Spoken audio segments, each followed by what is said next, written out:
Radhe Radhe everyone. दोस्तों, आज के इस वीडियो में आप सभी लोगों का बहुत बहुत स्वागत है। आप सभी को महाशिवरात्रि की हार्दिक शुभकामनाएं। 8 मार्च 2024 को महाशिवरात्रि आने वाली है। दोस्तों, आज की इस वीडियो में आप सुनेंगे महाशिवरात्रि की संपूर्ण व्रत कथा। आइए शुरू करते हैं। एक बार पार्वती जी ने भगवान शिव शंकर से पूछा, ऐसा कौन सा श्रेष्ठ तथा सरल व्रत पूजन है जिससे मृत्यु लोक के प्राणी आपकी कृपा सहज ही प्राप्त कर लेते हैं। उत्तर में शिव जी ने पार्वती को शिवरात्रि के व्रत का विधान बताकर ये कथा सुनाई। एक गांव में एक शिकारी रहता था। पशुओं की हत्या करके वह अपने कुटुंब को पालता था। वह एक साहूकार का ऋणी था, लेकिन उसका ऋण समय पर ना चुका सका। क्रोधवश साहूकार ने शिकारी को शिव मठ में बंदी बना लिया। संयोग से उस दिन शिवरात्रि थी। शिकारी ध्यान मग्न होकर शिव संबंधी धार्मिक बातें सुनता रहा। चतुर्दशी को उसने शिवरात्रि की कथा भी सुनी। संध्या होते ही साहूकार ने उसे अपने पास बुलाया और ऋण चुकाने के विषय में बात की। शिकारी अगले दिन सारा ऋण लौटा देने का वचन देकर बंधन से छूट गया।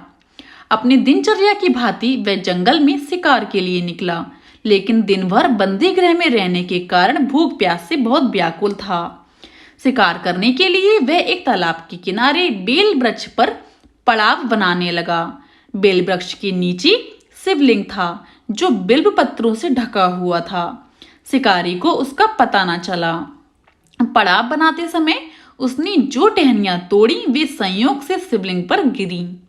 इस प्रकार दिन भर भूखे प्यासे शिकारी का व्रत भी हो गया और शिवलिंग पर बेलपत्र भी चढ़ गए। एक प्रहर रात्रि बीत जाने पर एक गर्भिणी मृगी तालाब पर पानी पीने पहुंची। शिकारी ने धनुष पर तीर चढ़ाकर ज्यों ही प्रतिज्ञा खींची। मृगी बोली, मैं गर्भिणी हूं, शीघ्र ही प्रसव करूंगी। तुम एक साथ 2 जीवों की हत्या करोगी, जो कि ठीक नहीं है। मैं अपने बच्चों को जन्म देकर शीघ्र ही तुम्हारे सामने प्रस्तुत हो जाऊंगी, तब तुम मुझे मार लेना। शिकारी ने प्रतिज्ञा ढीली कर दी और मृगी झाड़ियों में लुप्त हो गई। कुछ ही देर बाद एक मृगी उधर से निकली। शिकारी की प्रसन्नता का ठिकाना ना रहा। समीप आने पर उसने धनुष पर बाण चढ़ाया। तब उसे देख मृगी ने विनम्रता पूर्वक निवेदन किया, हे पारधी, मैं थोड़ी देर पहले ही ऋतु से निर्वर्त हुई हूँ।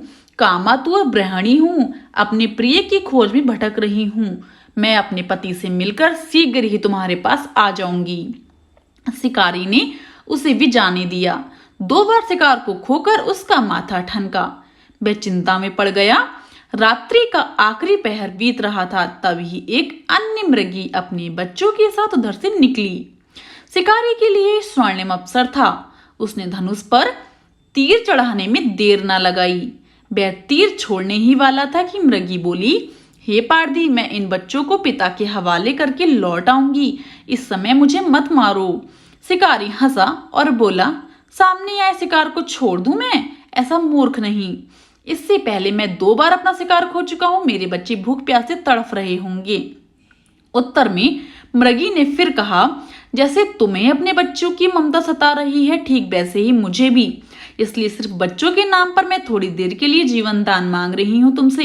हे पारधी, मेरा विश्वास करो, मैं इन्हें इनके पिता के पास छोड़कर तुरंत लौटने की प्रतिज्ञा तुमसे करती हूँ।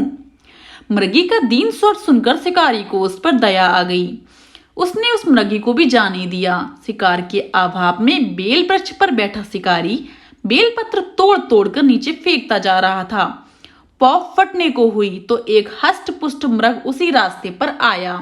शिकारी ने सोच लिया कि इसका शिकार वह अवश्य करेगा।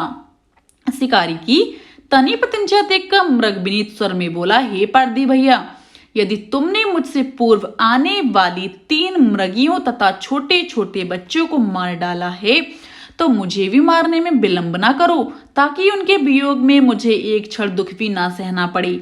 मैं उन मृगियों का पति हूँ। यदि तुमने उन्हें जीवन दान दिया है, तो मुझे भी कुछ क्षण जीवन दान देने की कृपा करो। मैं उनसे मिलकर तुम्हारे सामने उपस्थित हो जाऊंगा। मृग की बात सुनते ही शिकारी के सामने पूरी रात का घटना चक्र घूम गया। उसने सारी कथा मृग को सुना दी। तब मृग ने कहा, मेरी तीनों पत्नियां जिस प्रकार प्रतिज्ञाबद्ध होकर गई हैं, मेरी मृत्यु से अपने धर्म का पालन नहीं कर पाएंगी। अतः जैसे तुमने उन्हें विश्वास पात्र मानकर छोड़ा है, वैसे ही मुझे भी जाने दो। मैं उन सब के साथ तुम्हारे सामने शीघ्र ही उपस्थित होता हूँ। उपवास, रात्रि जागरण तथा शिवलिंग पर बेलपत्र चढ़ाने से शिकारी का हिंसक हृदय निर्मल हो गया था। उसमें भगवत शक्ति का वास हो गया था। धनुष तथा बाण उसके हाथ से ही सहज ही छूट गए। भगवान शिव की अनुकंपा से उसका हिंसक हृदय करुणिक भावों से भर गया। वह अपने अतीत के कर्मों को याद करके पश्चाताप की ज्वाला में जलने लगा। थोड़ी ही देर बाद मृग सब परिवार शिकारी के समक्ष उपस्थित हो गया ताकि वह उनका शिकार कर सके, किंतु जंगली पशुओं की ऐसी सत्यता, सात्विकता एवं सामूहिक प्रेम भावना देखकर शिकारी को बड़ी ग्लानि हुई। उसके नेत्रों से आंसुओं की झड़ी लग गई। उस मृग परिवार को न मारकर शिकारी ने अपने कठोर हृदय को जीव हिंसा से हटा सदा के लिए कोमल एवं दयालु बना लिया। देवलोक से समस्त देव समाज भी इस घटना को देख रहे थे। घटना की परिणति होते ही देवी देवताओं ने पुष्प वर्षा की। तब शिकारी तथा मृग परिवार मोक्ष को प्राप्त हुए। दोस्तों, यहीं पर समाप्त होती है हमारी महाशिवरात्रि की पौराणिक व्रत कथा कहानी।